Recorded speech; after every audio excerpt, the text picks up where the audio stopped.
but I'm Pablo Torre. And Tony, you know I love working with you, so what do you like about working with me?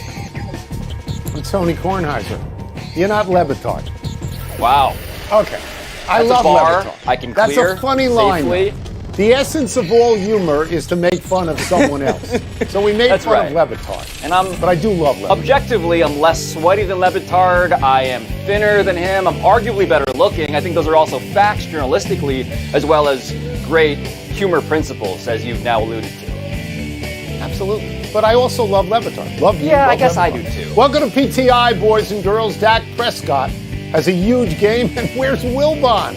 In for him today is our great friend, the host of the ESPN Daily Podcast, Mr. Pablo Torre. Yes. It's getting weaker the more you're here. One you know strong what I'm saying? voice. And we begin today with Tampa Bay beginning their defense of the Super Bowl by barely beating Dallas in what could actually turn out to be the best game of the year. It came down to a final last-minute drive by Tampa Bay and a winning field goal. Now, we could go overboard on how great Tom Brady was, but Dak Prescott was pretty much as good. Dallas scored 28 points. They were leading with 10 seconds to play. Pablo, should the Cowboys be encouraged or discouraged? They should be encouraged, Tony, because the key is so much happiness in life I've come to appreciate in my almost 36 years on this planet. It's low expectations. The fact that they didn't expect to win, the fact that Jerry Jones was talking about them as David, the richest franchise in sports, as the David versus the Goliath here, and Dak Prescott, Tony, who, as you know, had 2 surgeries, hadn't thrown a football in a real game in 333 days. The fact that he took everything the Bucs defense, which is excellent, had to throw at him. They shut down the Cowboys running game. He threw the ball, Dak did, 58 times. They blitzed him almost 40% of the time, and he shredded that blitz. A really strong blitz from the Buccaneers, and he was awesome.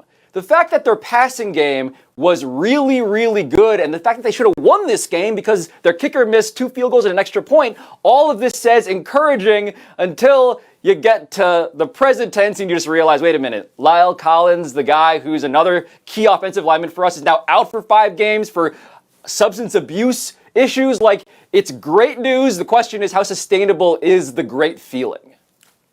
So I'm going to back away from your position just a little bit because I'm of 2 minds on this particular question. In terms of the game itself, Dallas has to be kicking itself that it lost that game. Dallas turned over Tampa Bay 4 times. They had a +3 on turnover, and they did not win that game. I think that is actually discouraging because it was in their hands. In terms of encouraging, they are leading the game late against the Super Bowl champs. They're on the road against a team that has all 22 starters returning, and they get a great performance out of their quarterback. And in fact, they look like a playoff team at that point. I sat here yesterday with Wilbon, and I said, and this is a direct quote, I'm pretty much dacked out at this point in my life. I wanted to get rid of Dak Prescott. I may have been premature in that. Yeah, I got bad news for you, He looked terrific. Yeah. He looked like he was worth the money. He looked like everything that people expected of him and were hopeful about him. He looked that good, and they looked, it's so early, they looked like a playoff team last night. But here's where all of this is even more conditional on top of the offensive line chaos, because of course they did this. They protected Dak without Zach Martin, and now they have this issue with Collins. The conditionality of all of this, though, Tony, what if they miss the playoffs by 1 game? Right? Like, it's very encouraging to rise above the expectations that are low, but if they're in a dogfight with Washington and they look back at this and they say Greg Zuerlein's the reason we're not a playoff team, that's the opposite of encouraging. Yeah. No, and I understand that, though. They really did look good, and if they call offensive pass interference on Chris Godwin, maybe they actually win that game. I don't want to let this story go without saying this, though. Dak Prescott is not Tom Brady. Nobody is, and nobody was. Tom Brady is 44 years old and went down the field whenever he had to go down the field using multiple receivers.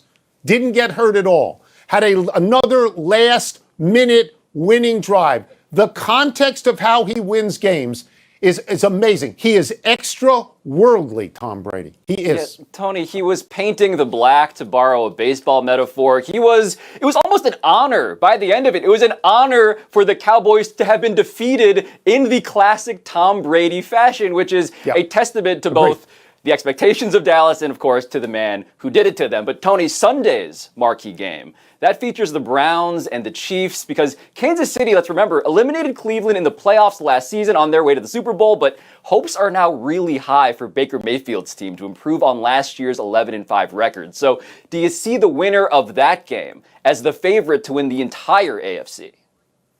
So this is sort of a trick question the way I look at it. I'm tempted to say yes, but if Cleveland wins the game, I'm not sure I'm going to say yes. As I'm not, now if they go on the road and they win convincingly, then maybe I say yes. It's hard for me to just eliminate Tennessee. It's hard for me to just eliminate Buffalo. Yes. Baltimore, I think, has eliminated itself with a bunch of injuries. And, in Indianapolis, I wrote down like 3 teams, Cleveland, Miami, New England, Indianapolis, I'm not sold yet. But if there's one team I'm sold on, it's Kansas City. So to answer the question directly, if Kansas City is the winner tonight, then yes, I think the Super Bowl team comes from this game, yes. So that is a no, but with a big asterisk, in which case, yes, you will absolutely claim victory over this question. But look, to me, Tony, Cleveland is a very interesting team in the context of a Kansas City matchup, because the last time we saw Patrick Mahomes, and by the way, I believe that Patrick Mahomes is basically a demigod at this point. I believe that they are the favorite in the AFC with a bullet, as you do, but I also believe that the last time we saw Patrick Mahomes, Tony, he was being chased around the field by a really good defensive line. And the Chiefs' offensive line now has been rebuilt, we are told. We are told because we haven't seen it yet in the regular season. And what does Cleveland do? They not only have lots of depth at every position, but their edge rushers are arguably the best in the NFL. Myles Garrett, Jadeveon Clowney, DeCarrick McKinley, all of these guys are going to chase Mahomes. And so if there is a game that the Chiefs should be worried about, I think more than any other one in the regular season, it's this specific one. No, and you may very well be right about that. The one point that I would make about Cleveland is what happened last year to Cleveland is testimony to what good coaching can do.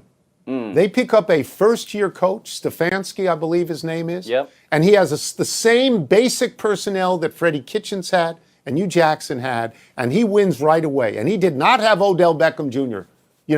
This is good coaching can take you a long way. I like Baker Mayfield. I like his commercials more than I like his play. Good at commercials, but I still think he's pretty good. He's an overall #1 draft pick. As you say, they've got great receivers there. Maybe it is their year, though in their division, as good as they look, if Ben Roethlisberger has a true renaissance, they contend with Cleveland as well. Let us move now to tennis. Last night, 2 unseeded and previously unknown teenagers, Leylah Fernandez and Emma Raducanu, I hope I get that right, made it through to the finals of the U.S. Open. Raducanu is not just unseeded, she had to win 3 qualifying matches to even get into the draw. It's the first time in the Open era that spans over 50 years that 2 unseeded players, men or women, are in a major final. Pablo, what do you make of this? Tony, my family group chat has been exploding because Leylah Fernandez, get out of the way here up top, half Filipino, okay? This is a huge deal for us. The other person, Emma Raducanu, half Chinese, a big deal in Asian American sports, or Asian history because one of them's from Canada, et cetera, et cetera. So, all of which is to say that when you are a young person, Tony, and you show up on the big stage, as I sometimes feel that I do with you, the young person's supposed to be the nervous one, right? I'm supposed to have my hands shaking and all of that. What we saw in these matches to get to the final of the US Open is that dynamic had flipped entirely. It was remarkable to see 2 teenagers, combined age 37 years old, to be that confident, supremely in command over older players who bent under the pressure while they did the opposite. Not only if you combine their ages, are you nowhere close to my age, you're nowhere close to Tom Brady's age either, who we just talked about. Look, Fernandez is spectacular to watch. The crowd loves her. She's tremendously demonstrative. She's in love with herself and all the surroundings, and she feeds off all of it, and she's been great, and I want to get these numbers correct. She took out the number 3, the number 16, the number 5, and the number 2. All credit to her. Crazy, man. But this other person wasn't in the draw. She had to go 3 matches to get in. Fernandez walks into this tournament rated number 73. Raducanu comes in 150, not in. She came into Wimbledon 338, and she hasn't lost a set.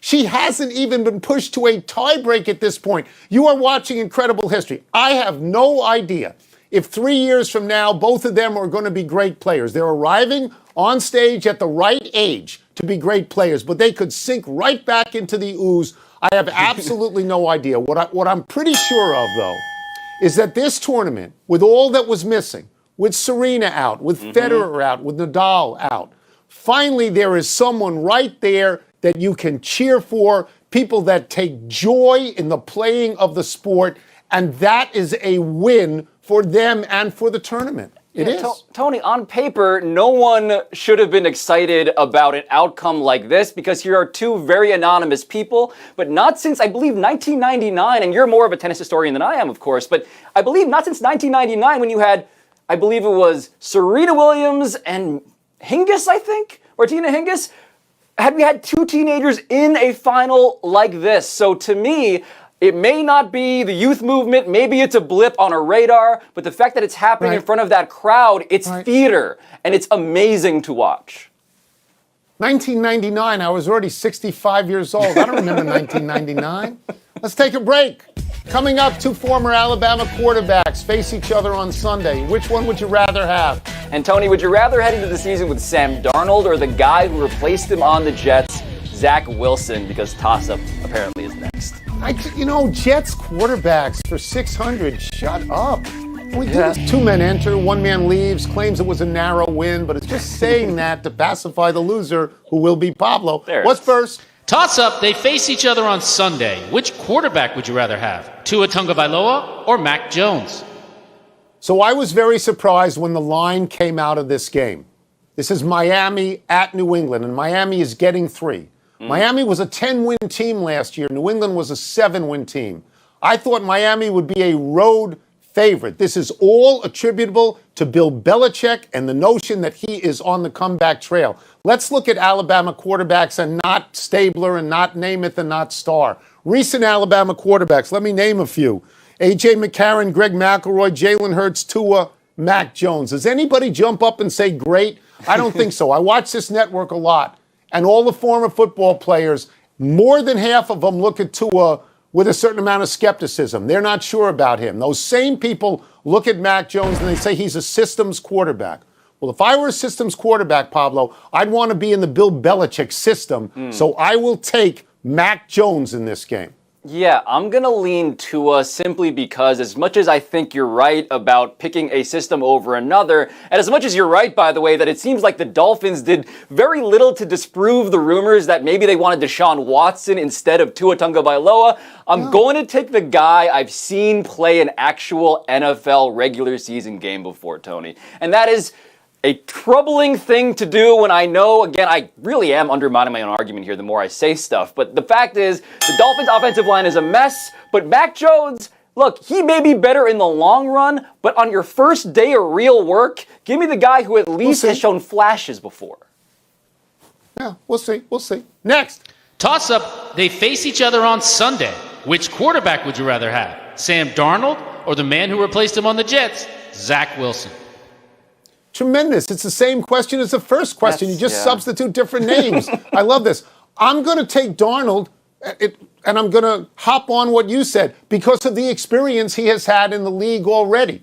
Look, he was terrible with the Jets. Everybody is terrible with the Jets. Who was the last good Jets quarterback? Don't bother looking it up. It's Vinny Testaverde, and it's a famous year of 1998, when, again, I was already 70 years old. Zach Wilson, everybody raves about him in these exhibition games. This is a real game. This is entirely different. The Jets were 2-14 last year. They were last in points scored, in total yards. Awful. How are they going to get better? He's going to come in here overnight and he's going to improve this? He's that much of a miracle worker? I don't think so. Carolina was 5-11. They're actually getting someone back. They're getting back Christian McCaffrey, who's an all-pro player. I'm going to take Darnold in this game. Well, Tony, if you're going to flip your logic, I'm going to flip mine too, because I think of a show that I never actually watched live because I was negative 40 years old. Remember that show, Let's Make a Deal? right? You'd say, Yeah, hey, sure. do you want, Monty Hall would come out and say, hey, do you want Sam Darnold or what's behind door number 1? I have no idea what's behind door number 1. Just give me not Sam Darnold, Tony. I will take the field. I've seen too much of a guy whose arm is great, but his feet are not. Give me the very blank slate that is Zach Wilson. Give me whatever's behind door number 1, 2, or 3. Wow. You know, you almost won today, Pablo. You had me worried. Let's take one last break. Still to come, Pablo's Yankees, they are in complete collapse. They are, but are the Ravens, Tony, a big step closer to solving their running back problem? Now, who are the Jets going to get? Saquon Barkley's not coming back to them. He's going back to the other team in New York. Yeah.